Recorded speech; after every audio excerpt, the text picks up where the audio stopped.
What's up, everyone? So last time we left off on this Hello World application. So now it's time to do something a little bit more substantial. So over here in the project panel, let's go ahead and create a new file. So I'm going to do that by doing the Command N hotkey, and then I'll just say Kotlin file or class. And again, we'll just use file for now. And this one is going to be for data types. All right, so similar to how we created the main function before, we'll just type in main, hit enter, and now we'll start talking about some of the different data types that you can use in Kotlin. So first ones that we will talk about are numbers. So we'll just look at the minimum and the maximum values. So we'll do that just by saying print line, and then the first one we'll look at is for a byte, what its min value is, and then also what is the max value of a byte. If we go ahead and run, I'm still running the Hello World one, so what we want to do is click this run button over here. All right, and so now when we went ahead and ran that, it shows -128 and 127. So let me go ahead and zoom in on the code a little bit so it's easier for you to read. I'll also go ahead and minimize that panel. All right, so that's what bytes look like. So let's start talking about some other number types though. So another one is short in Kotlin. So this is going to be a integer value, or, well, it's a short value, but it'll be a whole number. When we go and run it, you'll see that its minimum value is 32,768. Its maximum value is 32,767. So a little bit bigger than the bytes minimum value. If we want something a little bit larger, though, we can go up to the int, and we can look at its min value and its max value. So if we go ahead and look at that and then zoom in over here, the maximum value, or sorry, the minimum value is -2 billion and some change, and the maximum value is 2 billion and again some change here. Let's say that you wanted a larger value than that. You would go ahead and use a long. So the minimum value will be a negative number, while the maximum value, again, will be a positive number. If we zoom on over here, look at that. It's a big number. I don't know how to actually pronounce that, but usually if you need a really big whole number, usually longs will do the job. But let's say that you want instead to use a decimal value. You'll notice none of these are decimals. So if we want to do that, what we actually need to use is something called a float. And so if we look at the float's minimum value along with the float's max value, go ahead and run it. It again gives us quite a large number. But essentially what you would want to use is, so for just like a integer, that's considered an int. That one would be considered a float. If we try to do something like this, and then say toInt, and then run it, it'll just trim that decimal place off, because a integer, as well as a long and a short, they can't represent decimal numbers. So, but let's say, the float was doing fine, but you need even bigger decimal numbers. You can go ahead and use a double. This will give you even more precision than the floating point number. So the max value, and then I will add another just empty print line, again, just to clean up that output. And so down here we have our double value. You can see that is considerably larger than the float. and that is essentially the min-max values for numbers. So let's talk about some different ways that we can represent just the number 1 in Kotlin, because there are within all of these all are different ways that you could contain the number 1. So we could say, let me just add a comment, so say different ways to represent 1. So we can represent it as a long. We can also represent it just as an integer. We can represent it as a hexadecimal number. We can also represent it as a binary number. And then, as you already saw, we can also represent it as a float or double. So if we go ahead and run this, you'll see all of those different ways that we can represent the number 1. In the case of the double, it has the decimal place at the end. And then just to clean this up, I will add a print line there. And then we are done with this section, so I will add another print line there. All right, so the next one is, let's say that you have some numbers and you want to convert them over. So I already showed that a little bit, but just to go a little bit further in depth, we can say print line to long. We can also say print line, say 1 to byte, print line, and then 1 to short, print line, 1 to, oops, 1 to double, to float, to long, to byte, to short. And then if we go ahead and run that, you'll see again just a bunch of ways to represent the number 1. All right, so numbers aren't just to print, though. We can also do some basic math with them. So if we go ahead and do a print line and say 2 plus 2, that should give us 4. We'll add some more, though. We'll say print line 7 divided by 3. So that should give us like, what, 2 and some number repeating.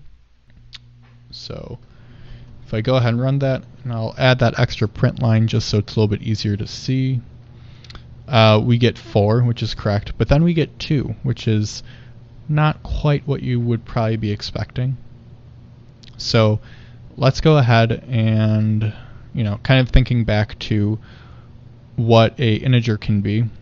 The number 2 is actually exactly what it would end up being, because again, integers, we cannot represent decimals. So in order to get the correct output, we would want to say to float. If we come back over here and click run, you'll see now I get 2.33333 repeating, but that's not, that's not as precise as we can get it. So if we say 7 divided by 3, and we say 3 is going to be maybe a double, and we go ahead and run that, you'll notice that this one is much more precise. And so kind of going back to just like, if you're looking at what is the difference between a float and a double, a float gives you less precision, but it takes up less memory to store, whereas a double will be much more precise, but it takes up much more memory. All right, so that's kind of the end of the math section. If you want to do, like, say, I'll just add one extra one there. We'll just say if you want to do like multiplication times 2 plus 1 divided by 16 and minus 32, just to kind of have all the operators out there. That's kind of what it looks like. But anyway, I'm going to move ahead to some binary operators. So this, you don't have to worry too much about all of the intricacies with this. I just want to demonstrate that you are able to do binary operations within Kotlin. And so for that, what this would look like is, let's say we have the number 4 and we want to shift it to the right 2 places. So what we are doing is we're representing this binary number and we want to shift all of them over to the right 2 spots, which would make it so this 1, 2, 1. And so if we go ahead and run that, we should see the number 1, which is what we see right there. You can also shift numbers over to the left. So let's say we take the number 1 and we want to shift it over to the left 1 spot. We would have the binary number of 1 starting off. Shifting it over 1 spot, we would have that. So in binary, this should represent 2. And when I go ahead and run it, you will notice it is 2. You can also do some other operations, or binary operations with it. So you can do 8 and 2, print line. We can do 8 or 2, print line. We can do 8 exclusive or 2. If we run them, you'll notice that they give you the numbers that you would expect. But this video is not really a tutorial on binary operations, so we're not going to get too much more into that. I just want to say that if you do need them in Kotlin, they are there.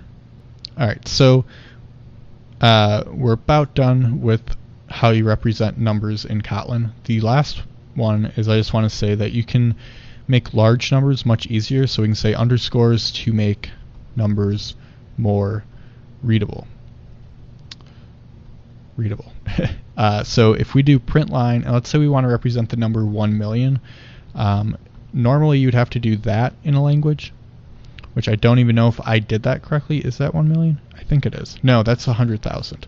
So in Kotlin, you can add an underscore, and it will treat that underscore as if it were, just like a comma or a decimal.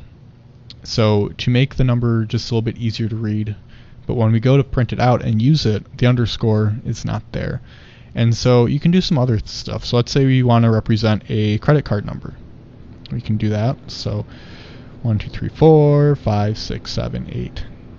And then 9, 0, 1, 2, 3, 4, 5, 6. And since this might be a little bit too big for an integer, we'll just say that it will be a long. And then we go ahead and run it. You can see over here, you get the number printed out without the underscores. And then just a couple other ones that we can do. So we can say if you want to represent hexadecimal numbers in an easier way, we can do that as well. So, again, instead of having to worry about 1x and then ff and then having to know, well, am I doing this right? Am I forgetting one? It's much easier for you to just kind of like grok and see. So you can see right here, like I forgot one, so the number I actually gave ended up being not the one that I was intending. And this also works for binary numbers too. So if we do print line, 0 will be 1 1 0 1 0 0 1 0 0 1 1 0 1 0 0 1 1 0 0 1 0 1 0 0 1 0 0 1 0 0 1 0. And then if we go run that just to see what that looks like in binary or as a number, it would be that. Alright, cool. So numbers are fun and everything, but they're not the end-all be-all in programming. I would actually say I work with numbers fairly rarely in my day-to-day job, so let's just talk about characters now, which like displaying a piece of text is usually something you do much more often in app development than you would as, instead of like displaying large numbers. So for characters, the way that we represent them is with a single quote, and we just say A. So if I go ahead and run this, I should see right down here, it says A. But a character can also be represented as a number. So this is using the ASCII character sheet, ASCII character representation of it. So you can also say A there. And then if I want to go off script just a little bit and say use an emoji, you'll notice it doesn't let me. Because for a character, you can only have one character per. So we'll actually come back to the emoji one when we talk about other ways to represent letters. But for now, just want to show a couple other things that you can do with characters. So if you want to print out a tab, that would be the tab character. If we wanted to say print out a letter then, and then print, actually let me get rid of that one, B, alright, and then do a Newline character, and then print out C, go ahead and run that. You'll see we have, so the A, which was right there, and then we had a tab here. You can kind of see that just by that blue there, and then B, the Newline character, and C. So that's what you have for characters. They, again, also aren't the most useful. If you just need to represent a single character, they're fine, but what is actually a bit more useful are some things called strings. So with a string, you can represent something like A, B, C, D. Go ahead and run it, and you'll see down here we have A, B, C, D. For some reason, my print line isn't coming up, so we'll just add a second one there. With the string, you can also do, or so I hope, a emoji. So let's see here. Let's just add the shrug emoji. So Kotlin is displaying it a little bit funky, but when I go to run it, it will hopefully, nope, it it did not display it properly. Alright, well, you cannot have everything, or, can't hope for a tech demo to always go perfectly, so we'll just kind of leave that as is, and we can talk about how emojis are represented in a different video. So, moving back to strings, we can also do Newline characters in them. If we want to do A, B, C, D, and then Newline, E, F, G, H, and then a tab. If I can type I, J, K, L, go ahead and run that, we will get A, B, C, D with the Newline, E, F, G, H with the tab, I, J, K, L. So if those are looking a bit confusing, there's another thing you can do in Kotlin. So instead of doing just the single double quotes, we'll do triple double quotes. So 1, 2, 3. At that point, it picks up that you want to use the triple double quotes, and then we do a new line. Depending on which version of Kotlin you're on, if you're following this tutorial soon after I released it, you should see this trim indent. They're changing the language fairly often, so if you're doing this a little bit later on, this trim indent could have changed to something else. But all this is saying is all of the extra white space here, you just don't want it to be in the output. So going back to the example, we'll do A, B, C, D with a new line.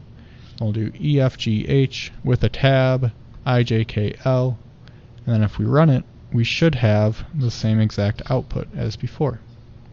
Except you'll notice this is much easier to read, in my opinion, than that. Alright, so that is all that I...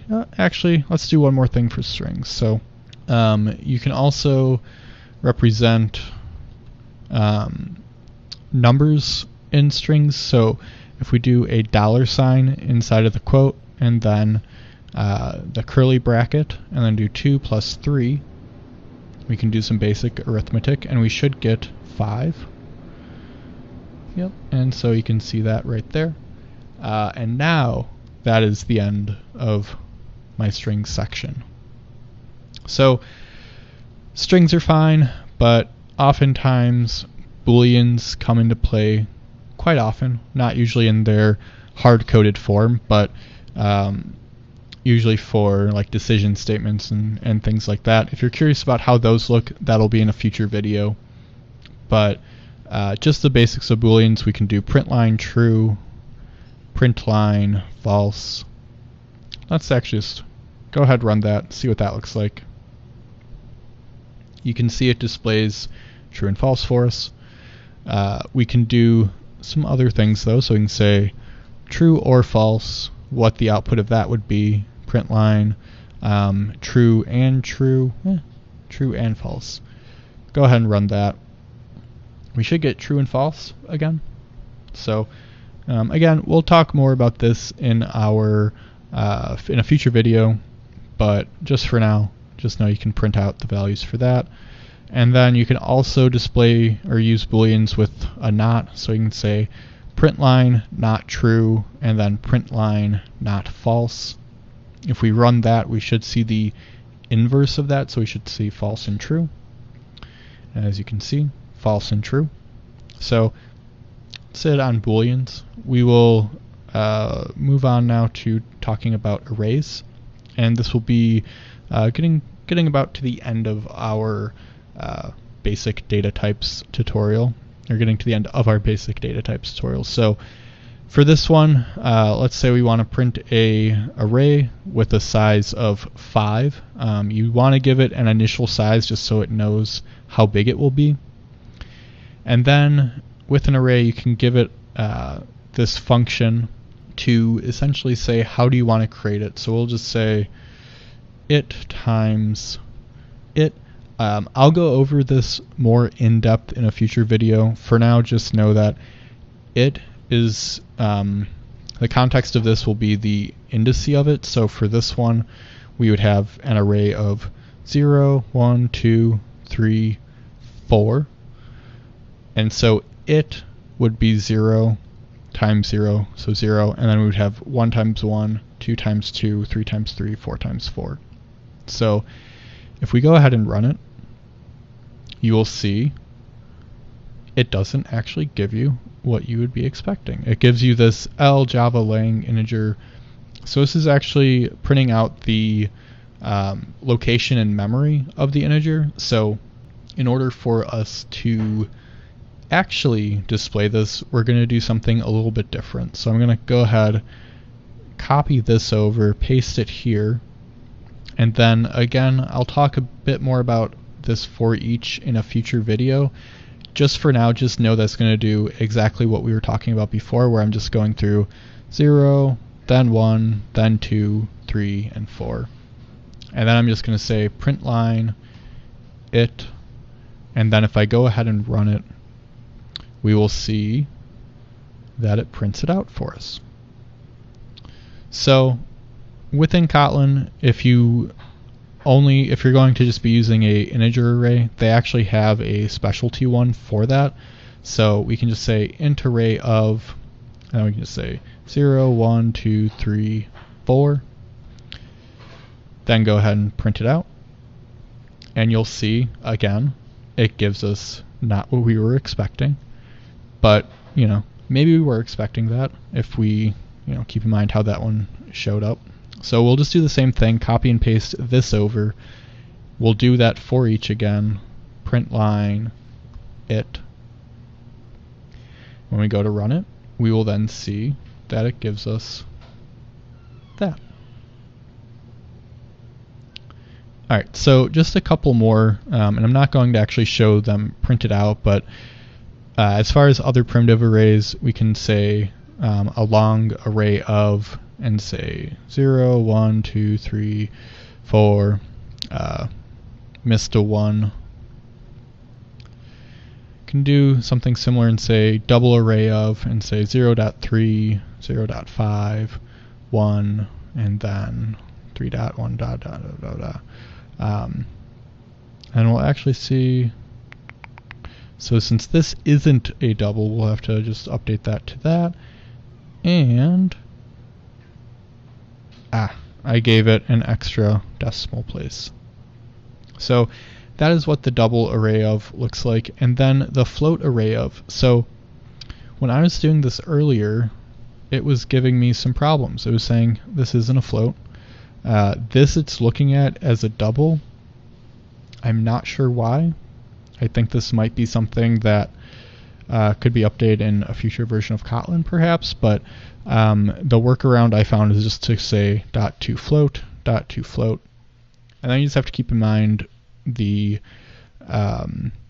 what this would, the like constraints of the float. So you wouldn't want to give, I'll just show you. So you wouldn't want to do like double max value dot .toFloat, because if you did and then you go to run it, it says it ran fine, but maybe it's just cutting off the numbers. We'll print it out real quick. We'll say for each, and then print line it, and we will. I'm assuming it's cutting off the value. No, it is defining it as infinity. So, all right. Well, the more you know. So that is where we will end this video. Thank you so much for watching. If you enjoyed it, be sure to click the like button. Don't forget to subscribe. Click the notification bell to stay up to date. And that is it.